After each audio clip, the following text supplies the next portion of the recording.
we are live. So welcome everyone. I'm actually acting as chair at this moment because I believe I'm the oldest member of the well, not the RTM but the committee. So I'm acting as chair right now, before we have elections. But I thought I'd call the meeting to order. And the first thing I thought we'd do, if we were in person, we'd go around the horn, and I thought we could do that just quickly.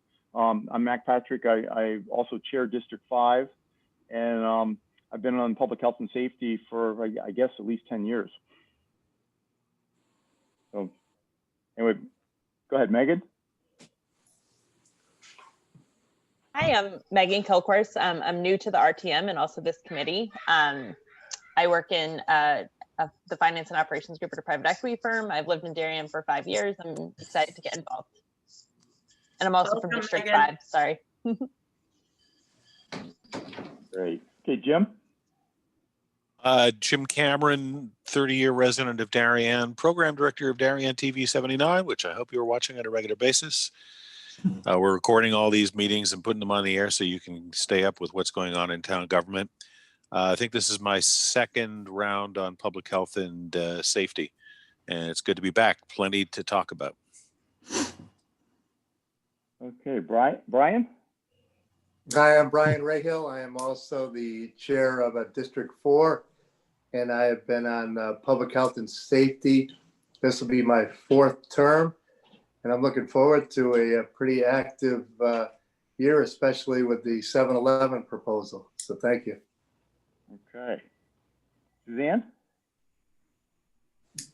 Yes, hi, I'm Suzanne Handler. I'm District 2, and I was on public health and safety. Then I went to Parks and Rec for a little while, but I came back to public health and safety, and I'm happy to be here.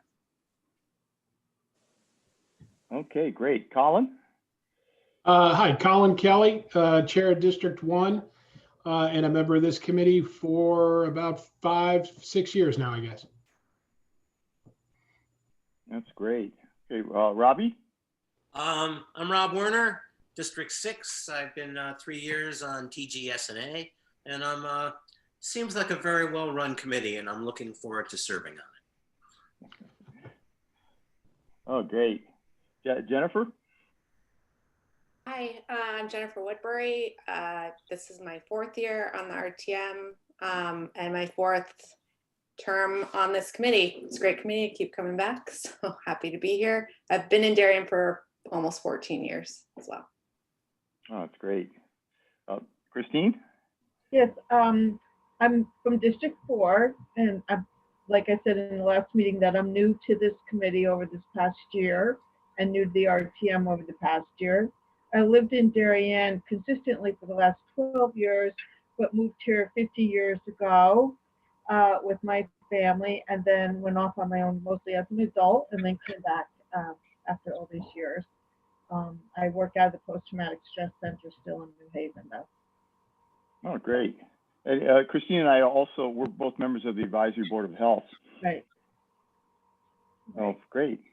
Holly? Hi, I'm Holly Giordano. I'm actually vice chair of District 3. And I think I've been on public health and safety for 4 years now. I don't know, I'm losing my mind. I don't know, can anybody, I think it's 4 years. Yeah, it seems like only one. That's great. Penny?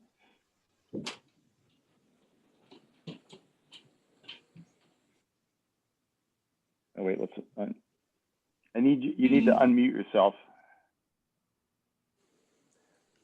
Oh my gosh, sorry about that. I'm Penny Wilson, District 2. I started out on the planning and zoning side of things, and then moved over to public health and safety, gosh, maybe like a year and a half ago, 2 years ago, something like that. But in any event, I've lived in Darien for about 6 years, and so that's about it. I wasn't at the start of this. Was there something else I needed to add, or is that good? No, I think that's good. Okay, great. Thanks. We got next, Virginia?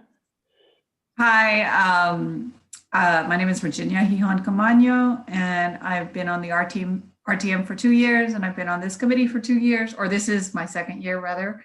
So yeah, nice to be back. Oh, great. So Mia? Hi, Mac. So I'm Mia Handler. I am District 2, Public Health and Safety. This is my 4th year as well. Best place to be. I'm a psychiatrist, so I feel like that's the best place I could help my skills set. So thanks, Mac. Oh, that's great. Thank you. So then we have a guest, Eric. I didn't go. Oh, I'm sorry, Lois. Go ahead, and then we'll have Eric go. Hi, I'm Lois Schneider, and this is going to be my 4th year in public health and safety. I've been on the RTM for 23 years, and I won't tell you how long I've lived in town. I'm also on the Rules Committee, and I'm newly a chair of the Technology Subcommittee of the Rules Committee. Wear a lot of hats. Yeah. Okay. Well, we have a couple guests here. Eric, you want to jump in? Yep, sure thing. So my name is Eric Kanigan. I am in District 4, just coming out of a caucus. This is my first year in RTM. Interested in the health committee as I work for Ernst & Young doing healthcare consulting and have for the past 3.5 years. So interested to see the ongoing matters in town as they pertain to health and public safety. Oh, that's great. Let's see, I see Tom down there. Tom, you want to jump in? Hi, Tom Wood, District 3. Been on the RTM for 20 plus years. Looking forward to being on the committee. All right. And then finally, we've got Terry. I see you there, Terry. You just want to jump in and say hi? Yeah, I'm a guest at your table today, Mac. Thanks for having me. Lois, what district am I in? District 1? Thank you. I'm here. I think 7-Eleven is on your agenda tonight. I'm one of the neighbors, a few houses in on Birch, here to answer any questions you guys may have and talk a little bit about that if there's a moment. Oh, great. Terrific. Yeah. All right. Well, I think we've covered everybody. That's great. Why don't we go ahead and start with the elections? And Lois, you want to start us off with asking for chair? Oh, I'd like to, are there any nominations for chair of the committee? I nominate Mac. Second. Okay, thank you. Are there any other nominations? With that, I close the nominations. Any objections? All in favor of voting for Mac to be chair? Aye. Aye. Thank you. That's unanimous. Thank you, Mac. It's all Okay. yours. Okay, well, thank you. Well, let's jump to vice chair. No, I didn't do a second. I didn't move it and do a second. Oh, well. I'll second. Okay. Okay. So do we have nominations for vice chair? Well, I'll throw up Penny. I did make a phone call to you. Would you be interested in being vice chair? Sure. You're just a heartbeat away. Oh, wait a minute. Does that mean I then head towards chair? Is that the direction it goes? I don't know. Well, but no, I mean, I obviously, for the reason I can't run a meeting or be at a meeting or whatever, you'd step in. okay. I'd be happy to do that. Okay. Great, Max stays healthy. Yeah, exactly. So what do we need, a second? I'll second. Okay. All in favor for Penny? Aye. Aye. Okay, looks unanimous. Okay, and then clerk. I'd like to nominate Jennifer. Second. So second? Okay. Did she accept the nomination? Sure. Yeah. Yeah. I did suggest that there were other candidates and she'd have to do a half an hour speech, but no, Jennifer's done it in the past and it's been terrific. But if anyone else wants to now or forever hold your peace. Oh yeah. So all in favor of Jennifer? Aye. Aye. Okay, great. Well, thanks. That's great. And Lois, but you're kind of taking the notes for tonight, right? Okay, whatever you want to do is either way. And then, okay. All right, and then Jennifer will step in for the next one. Okay. Oh, okay. So the other bit of business as far as our meetings was, I'd like to just suggest, we've done it before and it works out well, is just have a meeting scheduled at 7 o'clock on every night that we have a full RTM meeting. You know, it really works well when we're meeting in person because we've kind of set aside that night anyway. And I'd suggest that we continue that.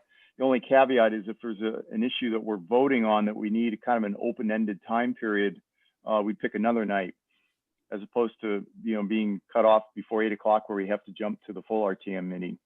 So if that works, everybody, that's what I would do. Is just I'll reach out to Parks and Rec and have it scheduled that way. You know, my gut is that it's going to be probably sometime, you know, at least into the first half of the year that we're going to be having meetings continually, you know, like this, as opposed to in person. So, okay. All right. So that's, so now let's jump into actually our discussion. What we want to do is ultimately take a sense of the meeting vote regarding the issue of the 7-Eleven proposal for the current Duchess property. And Lois, what would be the best way to start this? Would you like to give a little bit of an overview? Well, I thought I would share the documents that we have, Okay. so everybody we can see, and we'll go through them. And if we have questions, I'm sure that Terry would be happy to join in. Sure. Okay. So the first document, everybody see it? Are we good? Yep. Okay, so this is an excerpt from letters, a letter that the advocates or the concerned neighbors, to give us an overview. I'm just going to touch on highlights, and then people should ask questions because our focus is really on traffic and safety. The 7-Eleven has a multiple use, and planning and zoning gets to opine on how the application matches to the town ordinances or whatever else they do. And anyway, so the 7-Eleven is applying for multiple uses with retail food as well as 12 pumps on the site of the current Duchess. There are apparently text changes required to the regulations because it's been a long time since certain of those regulations have been revamped, and that's where planning and zoning gets to opine on their opinions. For traffic and safety, their model, 7-Eleven's business model, talks about assuming that they're going to get an increase in traffic exiting I-95. Well, they're going to get customers, local customers, as well as traffic that flows off of the I-95. And so they're expecting more traffic than currently is at Duchess by getting more people off 95 and being open 24 hours. They also have talking about selling diesel, which may imply tractor trailers, to be determined. The volume of the gas sales, the neighbors are concerned that there'll be maybe 1 or 2 deliveries of gasoline on tanker trucks. And the traffic analysis has been felt to be incomplete and flawed. That was presented on the November 10th meeting. Just as an add-on on that, there was a meeting of the Police Commission last Friday, and they have their own traffic study being undertaken, and that'll come up again in a few minutes. The third point is, what is the benefit to Darien? And the fourth one is a history that the Planning and Zoning and ZBA have a long track record of protecting the town and residential neighborhoods, and that is part of the concerns of the neighbors, as long as, especially with that they're counting on an increase in transient traffic to drive its business. So that's an overview. Does anyone have any questions, comments, suggestions? I have 2 more documents that we can go over. One of them is, the next one will be the police commission, anyway, the next one is the police department document, and the one after that will be an accident thing. I'm going to stay on this for a second. I just wanted Yeah. what was on those other pages. Okay. Well, it's just a quick clarity. So there's been a traffic study done, but it's been done by 7-Eleven, and the only other traffic study it's in the works with the police department. Is that correct? Yes. Okay. And Terry, if I say something, if it needs some more information, please jump in if somehow we're on. Yeah, the traffic study that was submitted by 7-Eleven is out there for your consumption. It was in the November 10th P&Z meeting that's recorded and up on the website, and you can go and listen to it for yourself. But it's less of a study than it is. They sort of recycled some old statistics and verified them and went out for an hour and sort of observed things. So I would not call it it certainly wasn't what you would count on to be a full-fledged traffic study. It was more a validation of some existing numbers that they spent a few hours doing, and frankly spent a few hours during the pandemic in the summer, which isn't, in our view, wasn't terribly productive in terms of what the real traffic is. And in fairness to the Planning and Zoning Commission, there were a lot of questions in the November 10th meeting about the study and the discussion about that.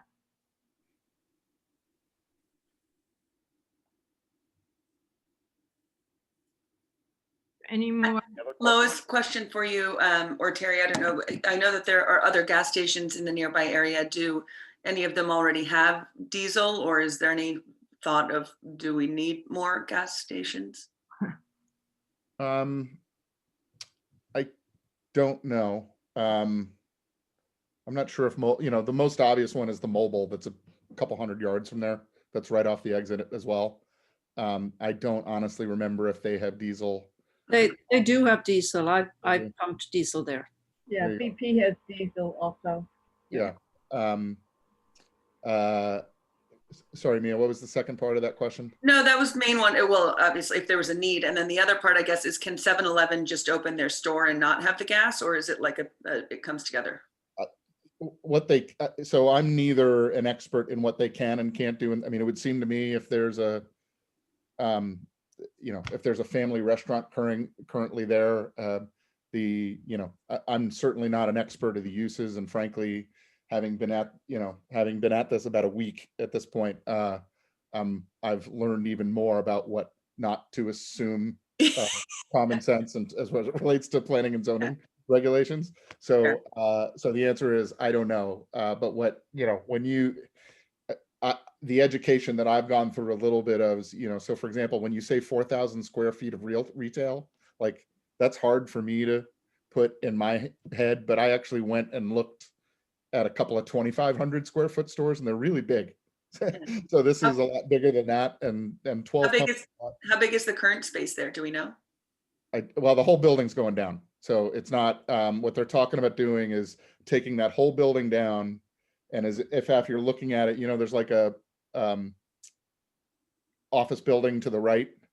They're going to put their new convenience store all the way to the right, as far as they can go towards that building to maximize space for gasoline.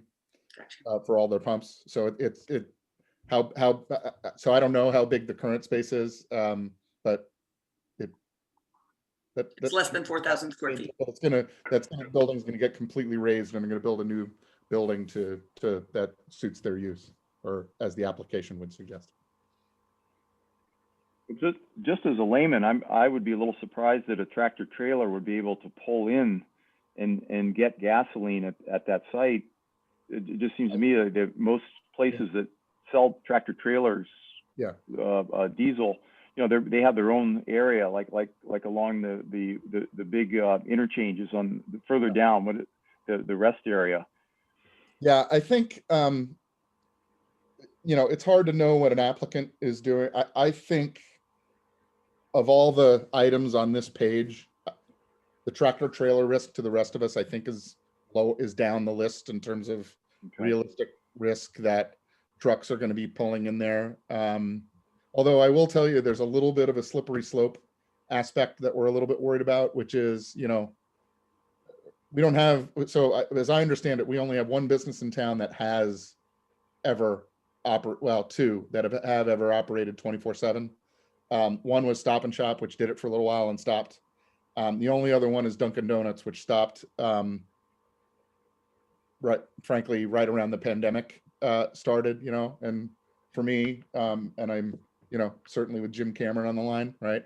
When you've got the last train coming in at 2 a.m. and the first one going out at 4:59, 24 hours for coffee and donuts in the middle of town makes some sense to me.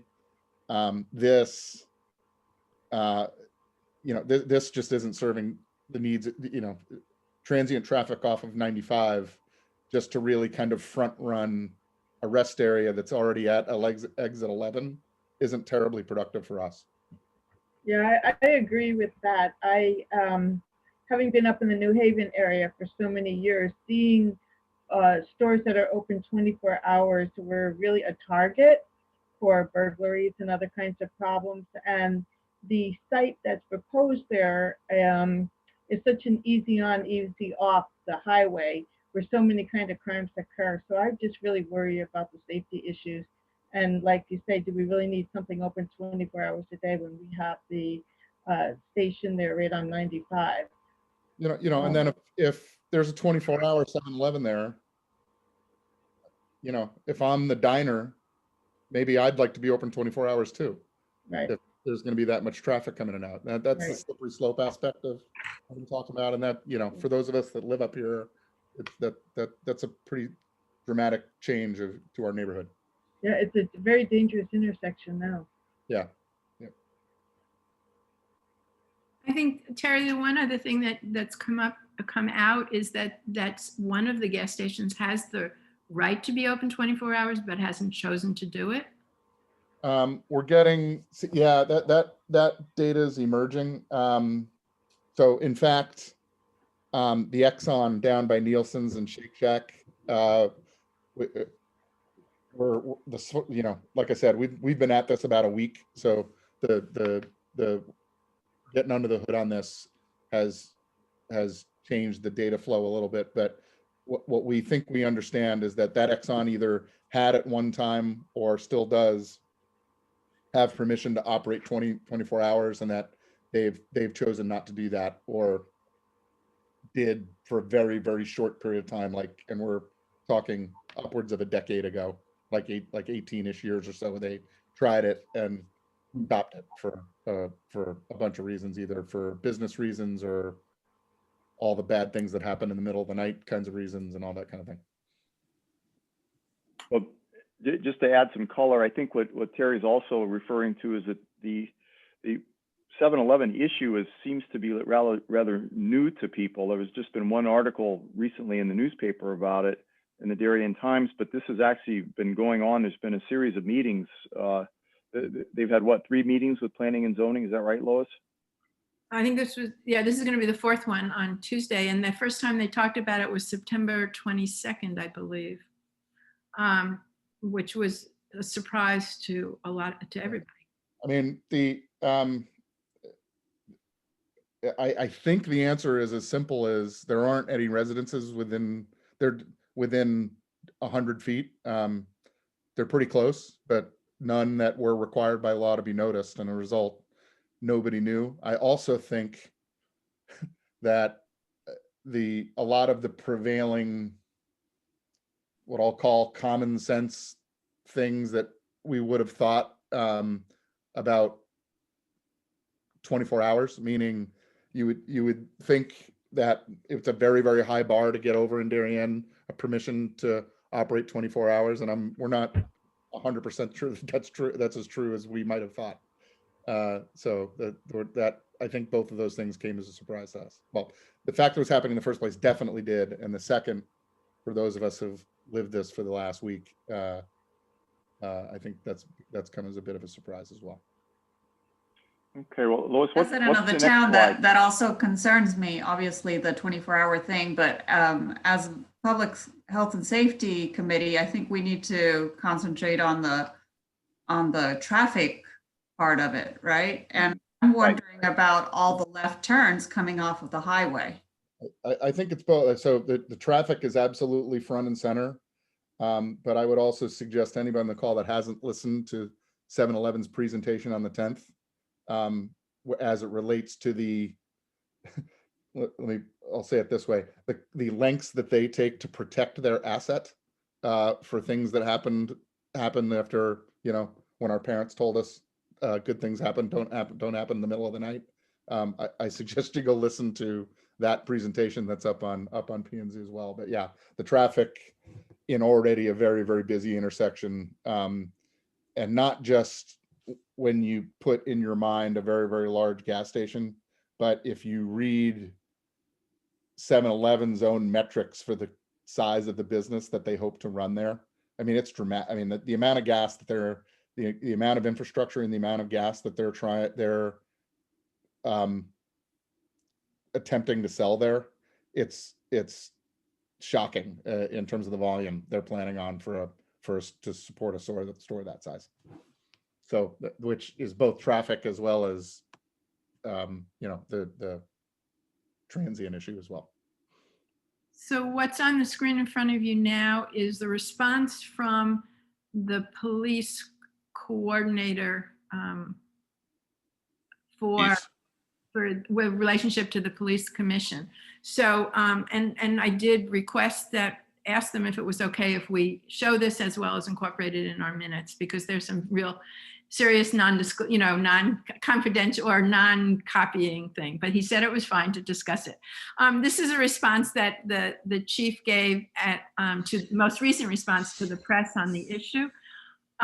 You can see that that because it's significant change to what's going on now, there's a legal traffic authority been asked to review it, and they use an outside consultant called Mr. Galante, and he's in the middle of doing it. The understanding was from the police commission meeting on Friday was that he was going to get a report to the police commission, I think right after Thanksgiving, and it sounded that the police commission probably wouldn't have an open discussion about it till the middle of December. Of course, those are all subject to change, but that was what was talked about. So then there's a bunch of bullet points that, and basically the police chief said, no, there's a substantial impact of an increase in traffic. One, what's the extent of the traffic? Two, the viability of the area being able to safely support the traffic increase, both vehicular and pedestrian. And that's what they're going to look at. So I guess and I'm sure all the letters that have come in that have expressed concerns about traffic so that's the 4 bullets that are there. Does the police department have concerns about the traffic increase? And the answer to these are all yes, okay? Increase in the area, does the police have concerns about an increase of traffic collisions in the area? Concerns about pedestrian crosswalk safety in the area? And there's concerns about potential loitering or criminal activity in 24-hour convenience. So their answer is yes to all the above. And then the police commission gives feedback to planning and zoning as best as I understand it. I don't think there are any surprises in this. Lois, at the end, I think it's pretty telling what the chief says. He says he has no answers or conclusions, but he says this is still very much an application in progress with various town boards and commissions. So from his eyes, this is just getting warmed up. I'm sure the police too, the Duchess restaurant was the site of where that police officer was shot. I believe it was 1989 in that very spot. So I'm sure that's still it's an open wound for them because it's still not been resolved and they're working on that. So they have that personal experience with the criminal activity in that location.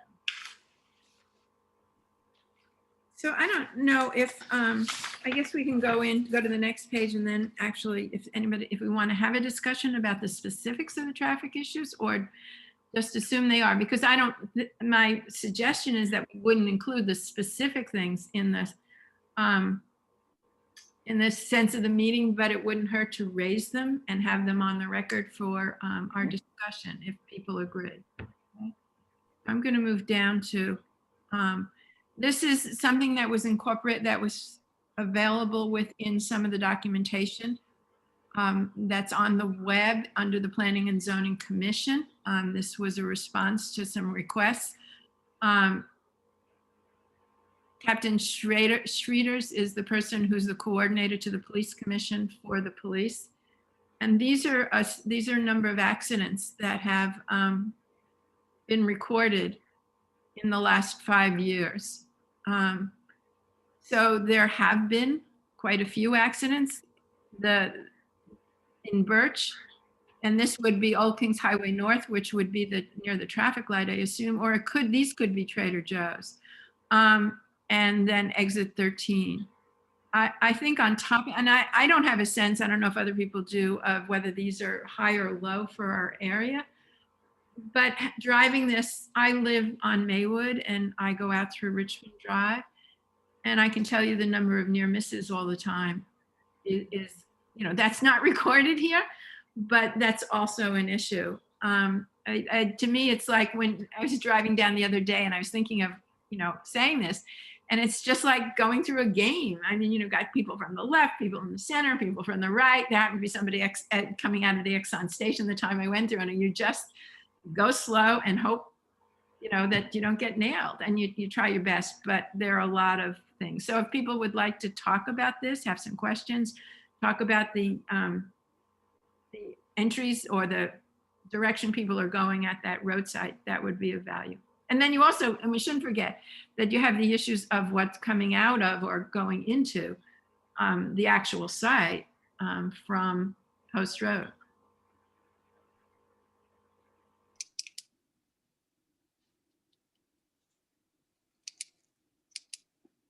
Well, Lois, I spoke, I had some questions with Kevin Cunningham, who's on the police commission last week. And he just reminded me that when he was on planning and zoning, they looked extensively at the renovation of Trader Joe's, and they changed the exit onto the Post Road from Trader Joe's to you can only turn right. And even to this day, people still disregard that. But that was something that they put in. My guess is there would have to be all kinds of thought put into the, how one leaves this 7-Eleven. Could they turn left to go back to Darien? Would they only be allowed to turn right? Does the actual highway entrance and exits have to be changed? Would that be something the state would have to get involved with? Those are a lot of questions. One of the issues we've already spotted, and somebody who mentioned the left turns is exactly spot on in terms of the problems those present. Number one, because that whole section of the Post Road is unusual anyway, because it's basically 4 lanes wide. So, but it only has 2 lanes painted. Does that make sense? So it has I don't know if you're familiar with it, but it's got a very, very wide shoulder that's got more than enough room for people to drive around. If somebody puts a left turn signal on, there's plenty of room to go around that person on the right, even though it's not a lane. And for any of you, the 19 and 14 number that jumps off the page at you on this page that Lois has up, I don't know. She said, I don't know if that's Trader Joe's or not, but all of us have seen with our own eyeballs that there is more than one accident a month in front of Trader Joe's, and it's all related to the left turns. And Mac, while you're right, the left turn out they've fixed. The left turn in is almost the cause of the problems all the time. So, and it's the same problem that I'm talking about. Somebody's going westbound on Route 1, wants to make a left into Trader Joe's. The person in the left lane stops, waves them through. They get part of the way through and they get T-boned by somebody going around them on the right. And then, what's nice for them is they can just roll their car into Peter Grant's right there. So that's an easy one for them. But, but that is the problem. And that problem I predict will be that on steroids in front of 7-Eleven, when it's going to be way higher volume than Trader Joe's is. You've got left turn, you've got the people turning in and out of the gym, and then the I-95 on ramp. It's going to be, I would predict it's going to be a pretty big mess. specifically because they're trying to get the business off of 95. Trader Joe's is not trying to get business off of 95. These are specifically going to be people coming off of 95 and then turning left into the 7-Eleven. And I would just say, if you've got 12, an expert would certainly be better equipped than I would, but 12 pumps of gasoline in a convenience store in the entrances and exits, regardless of where they're coming from, to me feels busier than Trader Joe's is. So, and the 3 people that go to Orvis. So, that's kind of an issue. And then the other problem that 7-Eleven is going to have is they're going to need a curb cut that's going to be big enough to get a tanker in there. And that's going to be really, really hard to enforce no left turn coming out. Whereas, so Trader Joe's has that nice tight lane that you can only make a right. I don't think they're going to be able to do that at 7-Eleven and get a tanker truck in there. And you're talking about a tanker truck to deliver gasoline, right? You mean to fill up their tanks? Correct. And we, based on their volumes, we think they're going to need at least one of those a day, if not. They're talking about selling 250,000 gallons of gas a month. One of those trucks holds 8. That's divides in about 30 a month.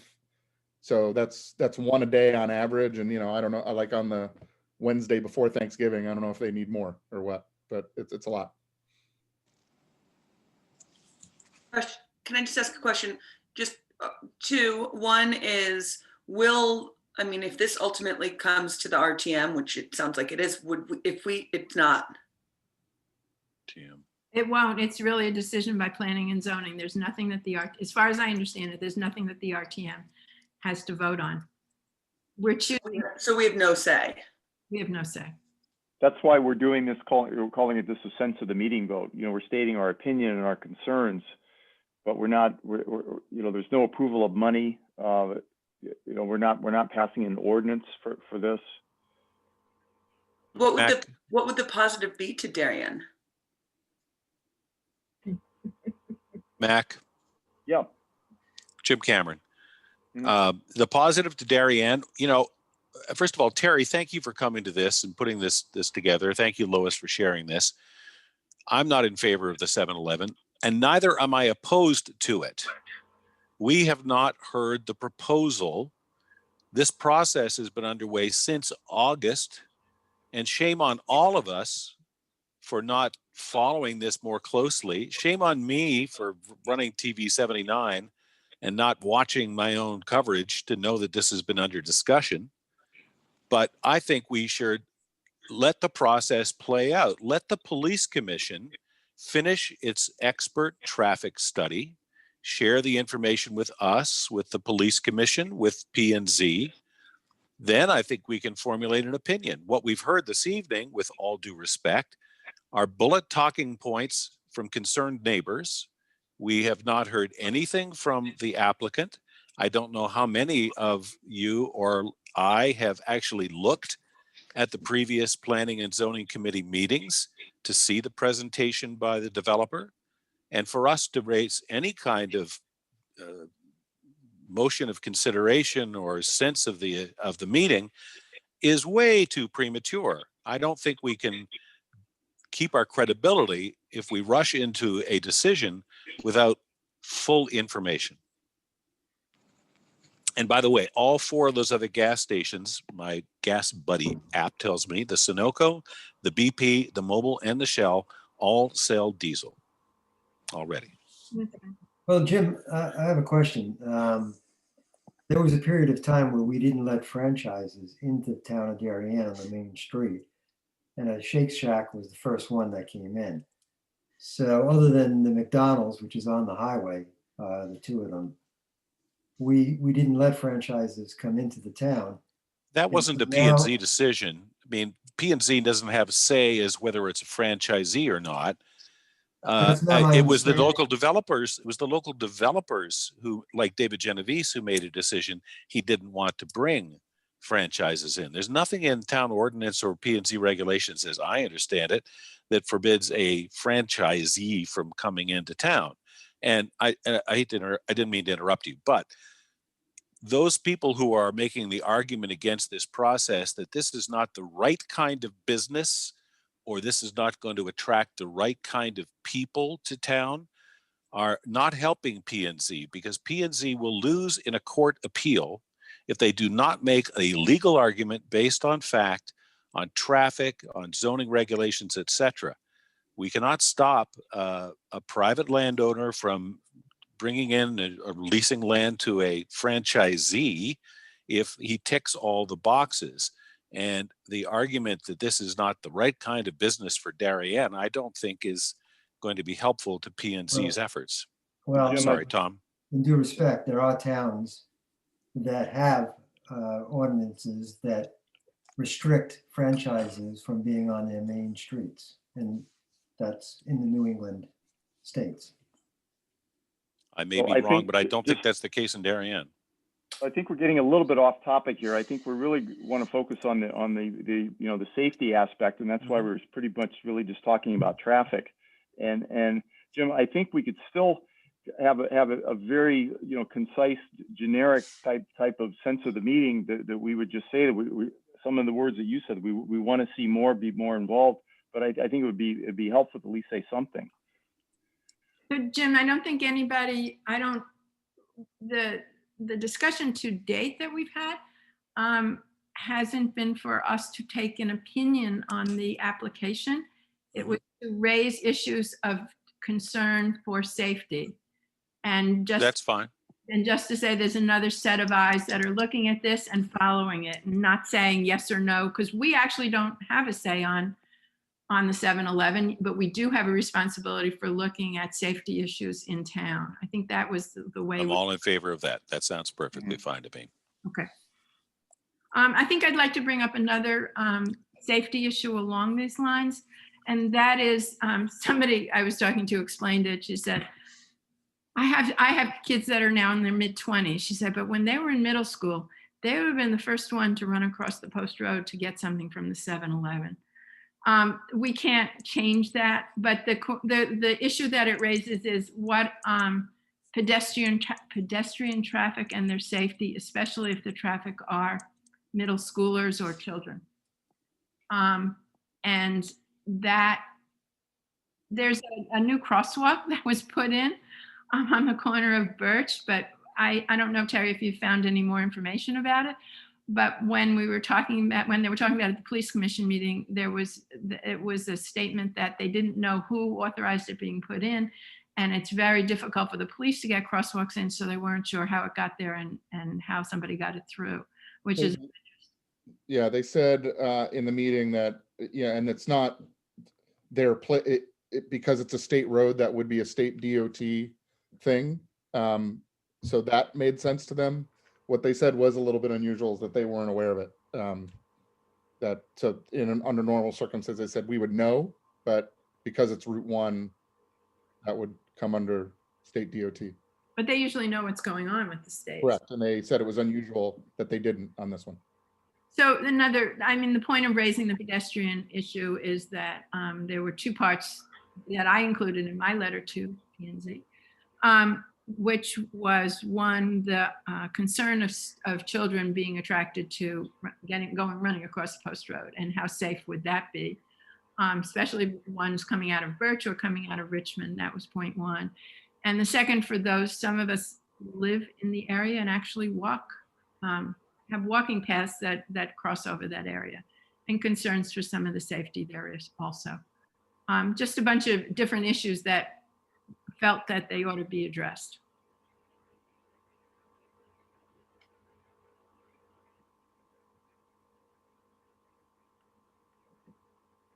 Hey, any other comments? Well, Lois, why don't you move on to kind of a working draft that you had of a sense of the meeting? Okay, let's see what I can do here. Oh, look at that. It's right here. Okay. So Mac asked me to draft something just to have a starting point, and I'm totally open to be completely changed. I just took a stab, and I thought that was an easier way for us all to work than just writing from scratch as a group. So I put this in front of you. I'm happy to read it. It's the Public Health and Safety. I don't It's see not it, showing. Lois. Oh, it's not showing? No, you Mhm. still got the police thing up. All right, I'm going to stop sharing and I'm going to share again then, okay? Thank you for telling me. How's that? Yeah, there it is. There you go. Okay. The Public Health and Safety Committee of the RTM, blah, blah, blah. We discussed the proposed application that is before the Darien Planning and Zoning Commission. The committee expressed concerns about safety issues related to this application, including auto traffic, truck traffic, pedestrian traffic, crime. We trust that the commission will provide an in-depth analysis and guidelines to address the concerns of the neighbors and townspeople on these issues. The basic outline.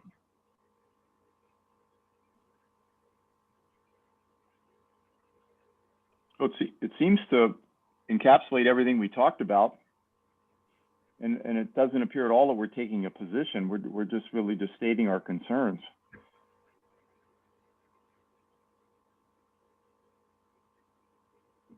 I'll move to approve that. Is there a second? I'll second. Okay, Lois, can you go to just a picture of us? Sure. Wait, who was, Jim was who was the second? Suzanne? Oh, thank you. Can I just interject for 1 second? It's Penny. Do we want to say under crime, do we want to say anything about not only the nature of the site, but also the prospect of it being a 24-hour? Or is that unnecessary to add that component? Good. I have the nature of the site, operation, 24-hour operations. Okay. Yeah. And in the area due to the changing nature of the site. Okay, Yeah. that sounds good. Jim, you want to do it again? Motion to Let's go to approve the as full- amended. Yep. If you go to the full screen, then we can all raise our hands. I'm done. Hello. Oh, hi, everybody. There we go. So, Okay. so are we all in favor as amended? Yes. Yes. Okay, looks unanimous.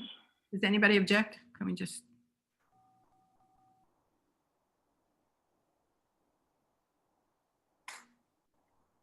Okay, I think we're good.